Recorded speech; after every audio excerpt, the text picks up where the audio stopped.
Okay, I've wired up a Howland current pump here. If you haven't watched the first video, I explained how these things work. We have an op amp and we have a bridge circuit with 10K resistors. So there's 4 10K resistors, and then we're going to input a control voltage here. And this is a voltage controlled current source, current sink.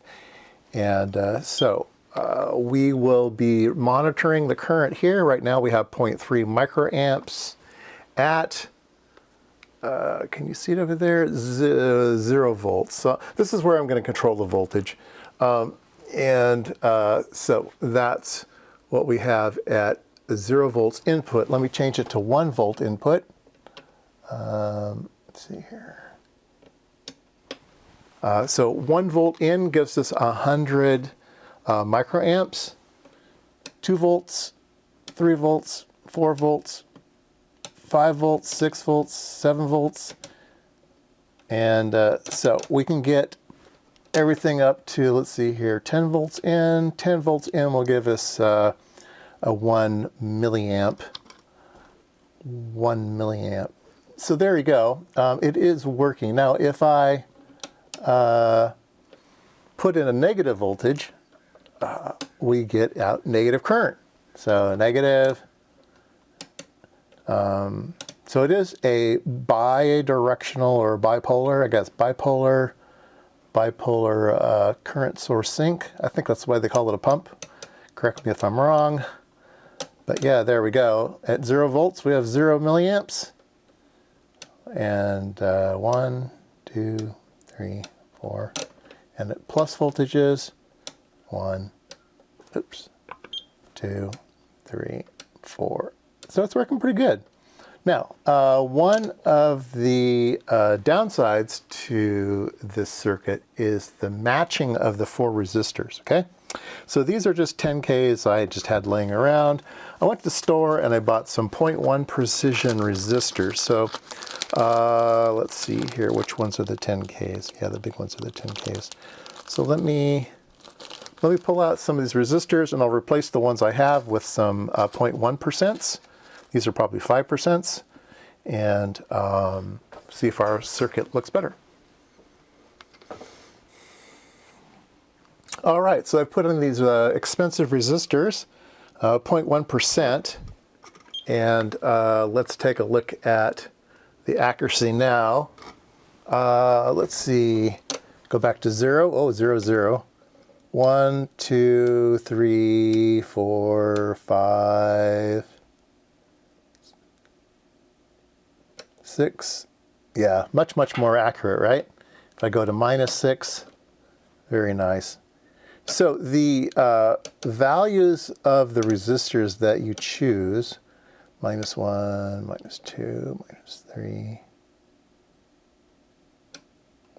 -4, the value of those resistors you choose are very critical in these circuits. So it does require some expensive parts. Now there's one way to fix that. Let me show you that. All right, the chip of the day would be the IMSAI 106. Now there's several of these, but you can see that on one chip we have matching resistors. Okay, this one happens to have a gain of 10 in it, but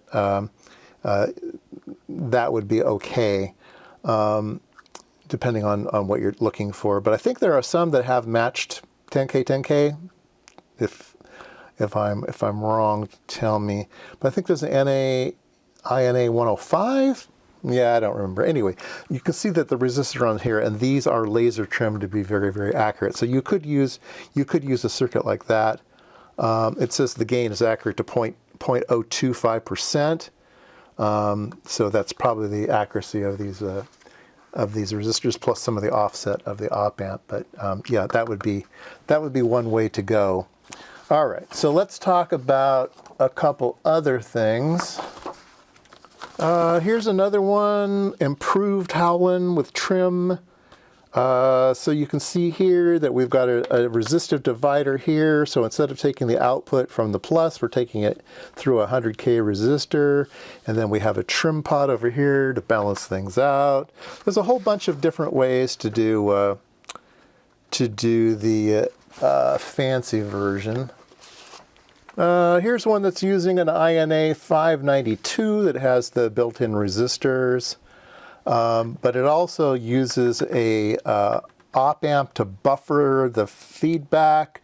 There's a whole bunch of things that are called improved Howlands, but I wanted to show you my favorite version.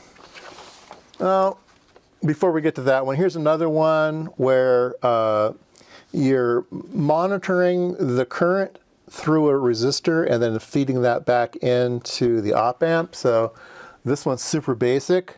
It would require a precision resistor here to figure out, volts to current. But that one's super simple. But I wanted to show you one more. Okay, we go to the Bible, Horowitz and Hill. This is the 3rd edition. If we go here to page 229, Howland Current Source. So he doesn't call it a pump, he calls it a source. Anyway, here is the standard current source. So that's what we've been looking at. And then he says, hey, why don't you just do this? Why don't you just do this? Which I completely agree with. Look at this circuit. It's super, super simple, okay? So we have the bridge here, okay? But now we play a little bit of games on it, right? The current is being driven from this op amp. Okay, it's a differential op amp, differential input, and that voltage goes into this resistor here, RS. Okay, and then the output is buffered with the other half of the op amp back in. So we're making sure that we're controlling the voltage exactly across this resistor. So really the only thing you have to worry about says current out equals V2 over V1. So you can add gain to it. This is just a gain stage. If you make them equal, they'd be equal, right? And then V in over RS. So it's going to take V in and it's going to place it right here. And then you put in, it's just super simple. And then the output, then it goes into the load, which is ground reference. So it's as a current source, right? Or a current sink. It says bipolar current source sink. Yeah, this would be the way I would do it. So anyway, hope you learned something. And again, comment below if you think Howlands are just great and they're used everywhere, or you think they're garbage. So, okay.